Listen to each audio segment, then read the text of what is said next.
Hello guys, నువ్వు intermediate first ఇయర్లో ఉన్నా, సెకండ్ ఇయర్లో ఉన్నా, లేకపోతే నువ్వు ఆంధ్రప్రదేశ్లో ఉన్న టీఎస్లో ఉన్నా, నీకు ఈ యొక్క వీడియో అనేది చాలా అంటే చాలా హెల్ప్ఫుల్ అవుతుంది అనమాట.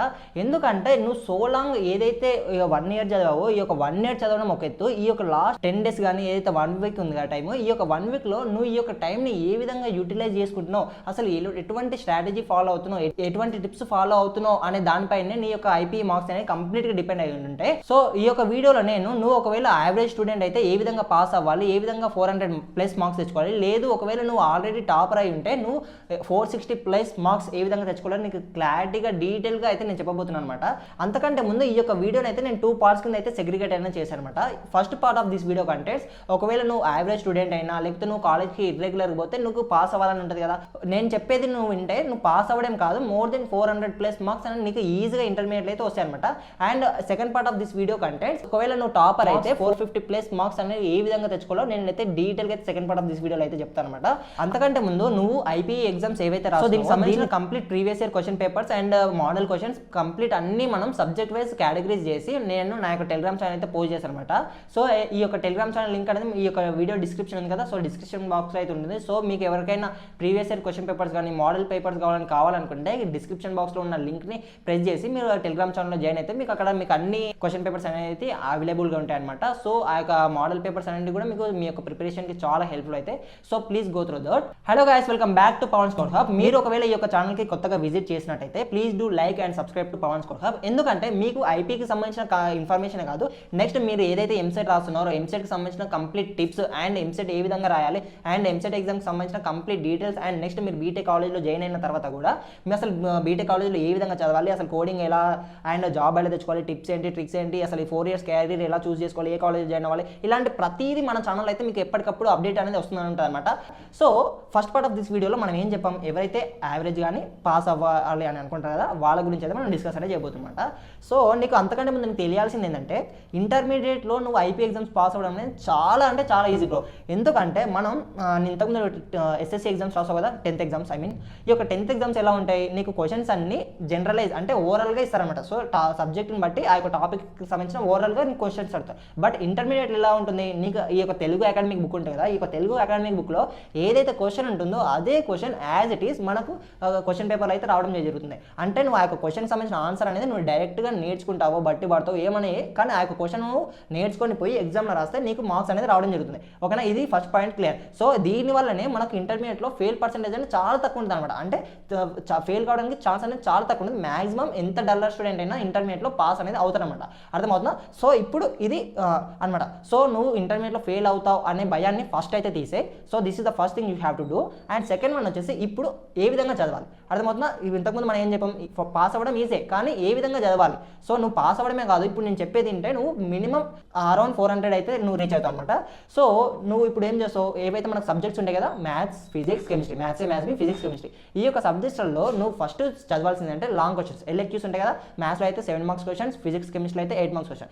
ఈ యొక్క క్వశ్చన్స్ నువ్వు ఫస్ట్ చదవాలంట. ఎందుకంటే ఈ యొక్క లాంగ్ క్వశ్చన్స్ అనేవి మనకు చాలా తక్కువ ఉంటాయి. అట్లీస్ట్ ఒక 2 to 3 చాప్టర్స్లోనే ఈ యొక్క లాంగ్ క్వశ్చన్స్ ఉంటాయి. ఈ యొక్క 2 to 3 చాప్టర్స్లో కలిపి మాక్సిమం మనకు ఎంత ఉన్నాయి, ఒక 5 to 6 లాంగ్ క్వశ్చన్స్ ఉంటాయి. ఈ యొక్క 5 to 6 లాంగ్ క్వశ్చన్స్ చదివితే మనకు డెఫినెట్గా అందులోకి వెళ్ళి 2 క్వశ్చన్స్ అయితే వస్తాయి అనమాట. అర్థమవుతుందా? సో ఈ యొక్క 2 క్వశ్చన్స్ నువ్వు కంప్లీట్గా పర్ఫెక్ట్గా నేర్చుకున్న తర్వాత నేను కాన్ఫిడెంట్గా నేను రాయగలుగుతా అని అనుకున్నప్పుడు మాత్రమే నెక్స్ట్ స్టెప్ ఏంటి అంటే ఎస్ఎక్యూస్. ఈ యొక్క లాంగ్ క్వశ్చన్స్ ఎప్పుడైతే నువ్వు పర్ఫెక్ట్ నేర్చుకుంటా, నీకు సెంట్ అవుట్ ఆఫ్ సెంట్ ఈ యొక్క లాంగ్ క్వశ్చన్స్లో వస్తాయి అని అనుకున్నప్పుడు మాత్రమే నువ్వు ఎస్ఎక్యూస్కి అయితే వెళ్ళాలంట.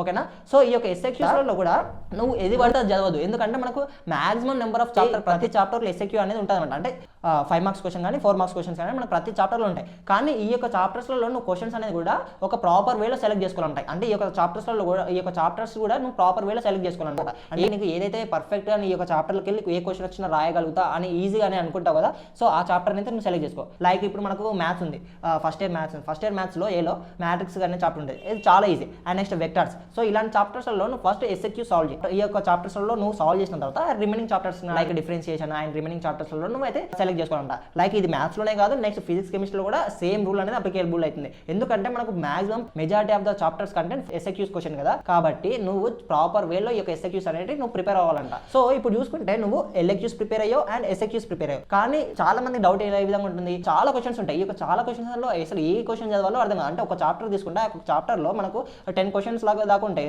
లైక్ మ్యాథ్స్లో కానీ. ఈ యొక్క మ్యాథ్స్ అన్ని క్వశ్చన్స్ అంటే మనం ప్రిపేర్ అనేది కాలేము ఒకసారి. కాబట్టి నువ్వేం చేయాలి, ఏవైతే లాస్ట్ 2 to 3 years ప్రీవియస్ వరకు క్వశ్చన్స్ ఉంటాయి కదా, ఆ యొక్క క్వశ్చన్స్ నువ్వు సాల్వ్ చేయడానికి ట్రై చేయి. ఎందుకంటే ఇప్పుడు నువ్వు చూసుకుంటే మనకు ఇంటర్మీడియట్ లో ఏదైతే లాస్ట్ ఇయర్ ఇచ్చారో అంతకంటే ముందు ఇచ్చారో అవే క్వశ్చన్స్ రావడానికి అయితే మెజారిటీ ఛాన్స్ అనేది ఉంటుంది అనమాట. సో నీకు ఈ యొక్క ప్రీవియస్ ఇయర్ క్వశ్చన్ పేపర్స్ అనేది ఎగ్జామ్ దగ్గరికి వచ్చినప్పుడు కాలేజ్ వాళ్ళే ఇస్తారు. లైక్ నువ్వు నారాయణ చైతన్య ఇలాంటి టాప్ కాలేజ్లో ఉంటే వాళ్ళే నీకు ప్రతిదీ అయితే ప్రొవైడ్ చేస్తారు. లేదు నువ్వు ఒకవేళ బిలో యావరేజ్ కాలేజ్లో ఉన్నావు అనుకో, సో మీకోసం నేను ఏం చేశానంటే ప్రతిదీ అంటే చాప్టర్ వైజ్ ఏ చాప్టర్లో ఏ ఇంపార్టెంట్ క్వశ్చన్ చదవాలని అన్ని నేను ఇంతకుముందు చెప్పాను కదా, పీడిఎఫ్ లాగా చేసి డైరెక్ట్ మన ఒక పీడిఎఫ్ అన్ని కలెక్ట్ చేసి మన యొక్క టెలిగ్రామ్ ఛానల్ అయితే పోస్ట్ చేశాను. సో నువ్వు టెలిగ్రామ్ ఛానల్కి వెళ్ళి అసలు ఏ చాప్టర్లో ఏ క్వశ్చన్ చదవాలి అనేది అయితే నీకు అర్థమవుతుందంట. ఆ పీడిఎఫ్ చూసి నీకు అర్థమవుతుందంట.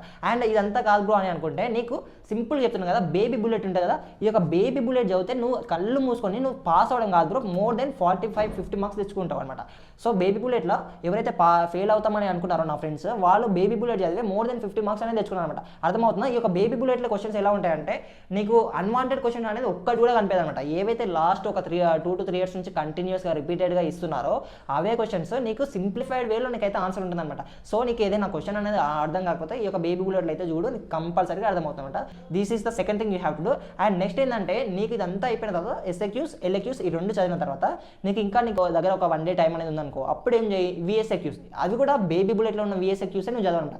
ఎందుకంటే విఎస్ఏక్యూస్ అనేవి నువ్వు ఒక్కసారి ఎంతో బాగా చదివినా చాలా డిఫరెంట్గా అనేది ఇస్తారనమాట. ఎందుకంటే సో ఈ యొక్క విఎస్ఏక్యూస్ దగ్గరనే మనకు ర్యాంక్ అనేది తేడా అయిపోద్ది. సో అందుకే నీకు విఎస్ఏక్యూస్కి నువ్వు ఎక్కువ టైం అనేది స్పెండ్ చేయకు. ఏవైతే బేబీ బుల్లెట్లో ఉన్నాయో అవే చదువు. నీకు అందులో చదివితే నీకు మాక్సిమం అవుట్ ఆఫ్ 10 క్వశ్చన్స్ ఒక 5 క్వశ్చన్స్ అన్న నీకు వస్తాయన్నమాట. So this is the pattern you should have to follow to score around 400 marks అనమాట. అండ్ నెక్స్ట్ ఇప్పుడు second category of the students అనమాట. ఎవరైతే ఆల్రెడీ టాపర్స్ ఉన్నారో లేకపోతే ఎవరైతే 450+460 మార్క్స్ తెచ్చుకోవాలనుకున్నారో వాళ్ళ గురించి అయితే మనం డిస్కస్ అనేది చేయబోతున్నాం. సో మీకు కూడా ఏవైతే మనం ఇంతకుముందు డిస్కస్ చేస్తాం కదా, సేమ్ రూల్ అనేది మీకు అప్లికేబుల్ అవుతుంది. అండ్ ఇక్కడ మనం కొన్ని అడిషనల్ గా కొన్ని పాయింట్స్ అనేది డిస్కస్ అనేది చేయబోతున్నమాట. సో మోర్ దెన్ ఇక్కడ చూసుకుంటే మనకు ఇంటర్మీడియట్ లో ప్రతి ఒక్కరికి మిగతా సబ్జెక్ట్స్ అన్నింటిలో మార్క్స్ అనేది సేమ్ వస్తాయి. కానీ మన యొక్క ర్యాంక్ ని డిసైడ్ చేసే సబ్జెక్ట్స్ ఏమంటే లాంగ్వేజెస్ అనమాట.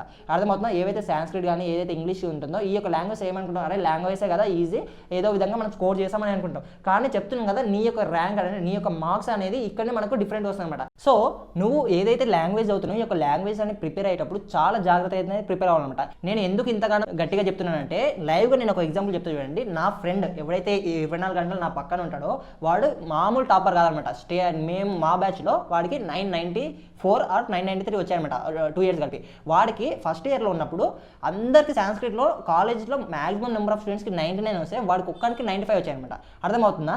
అంటే వాడు స్టేట్ థర్డ్ ర్యాంక్, తర్వాత ఇంప్రూవ్మెంట్ రాసి మళ్ళీ మార్క్స్ అనేది 99 తెచ్చుకున్నాడు. కానీ ఫస్ట్ అటెంప్ట్లో ఏమైంది, వాడు అందరిలాగానే మనకి ఇక్కడ చాలా బిట్స్ ఉంటాయి కదా ఈ సాంస్క్రిట్లో, చాలా క్వశ్చన్స్ ఉంటాయి సాంస్క్రిట్లో కానీ ఇంగ్లీష్లో కానీ, మనకు మోస్ట్ నెంబర్ ఆఫ్ క్వశ్చన్స్ ఉంటాయి. దీనివల్ల ఏమైంది, వాడు ఏం చేశాడు, ఈ యొక్క క్వశ్చన్ నెంబర్ అనేది వేయడం మర్చిపోయాడు అనమాట. సో దానివల్ల ఏమైంది, 4 మార్క్స్ ఒక బిట్ అనేది ఎగిరిపోయింది. అర్థమవుతుందా? సో మీరు ఎప్పుడైతే ఈ యొక్క లాంగ్వేజ్ రాస్తున్నారో లాంగ్వేజ్ రాసినప్పుడు ప్రజెంటేషన్తో పాటు మీరు దానికి అసలు ప్రాపర్ క్వశ్చన్ నెంబర్ అనేది మీరు ప్రజెంట్ చేశారా లేదా, అండ్ గ్రామర్ రాస్తారు కదా, ఈ యొక్క గ్రామర్ అనేది కూడా చాలా నీట్గా క్లారిటీగా ప్రతి ఒక్కటి నువ్వు అర్థమయ్యేటట్టు రాయాలి.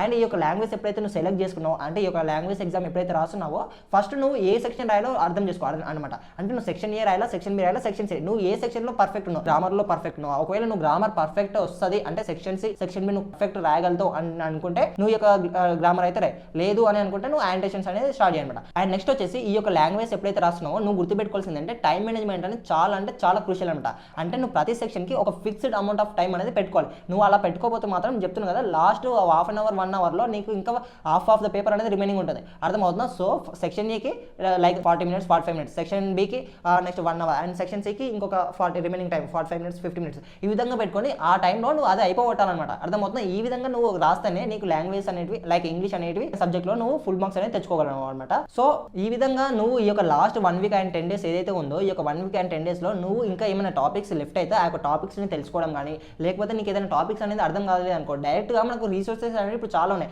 లైక్ గూగుల్ కానీ యూట్యూబ్లోకి వెళ్ళి మీరు ఏదైనా టాపిక్ అనేది అర్థం కాకపోతే డైరెక్ట్ ఆ యొక్క టాపిక్ని మీరు సెట్ చేస్తే మీకు దానికి సంబంధించిన ఆన్సర్ అనేది వస్తుంది అనమాట. సో ఈ విధంగా అయితే మీరు మీ యొక్క ఇంటర్మీడియట్ ఐపీ ఎగ్జామ్స్ అయితే గట్టిగా ప్రిపేర్ అవ్వండి. అండ్ నెక్స్ట్ నేను ఇంతకుముందు చెప్పాను కదా, model papers, previous year question paper and topic wise అన్ని ఇంపార్టెంట్ క్వశ్చన్ అన్ని ఆల్రెడీ టెలిగ్రామ్ ఛానల్లో పోస్ట్ చేశాను. ఛానల్ లింక్ అనేది కింద డిస్క్రిప్షన్ బాక్స్ ఉంది. సో ఐ థింక్ ఈ యొక్క వీడియో అనేది మీకు చాలా హెల్ప్ఫుల్ అవుతుంది అనుకుంటా. అండ్ ఇదే కాదు, ఇంకా నెక్స్ట్ ఎగ్జామ్ ఎలా రాయాలి, టాప్ ఇంజనీరింగ్ కాలేజ్ ఏంటి, ఇంజనీరింగ్ కాలేజ్ ఎలా ఉంటాయి, వీటికి సంబంధించిన కంప్లీట్ అప్డేట్ అనేది మన ఛానల్లో రెగ్యులర్గా వస్తూనే ఉంటుంది. సో ఛానల్ అయితే సబ్స్క్రైబ్ అనేది చేసుకుంటే నేను పెట్టే ప్రతి వీడియో మీ దగ్గరికి అయితే వస్తుంది అనమాట. So that's it. For this video guys. So all the best for your exam and thanks a lot.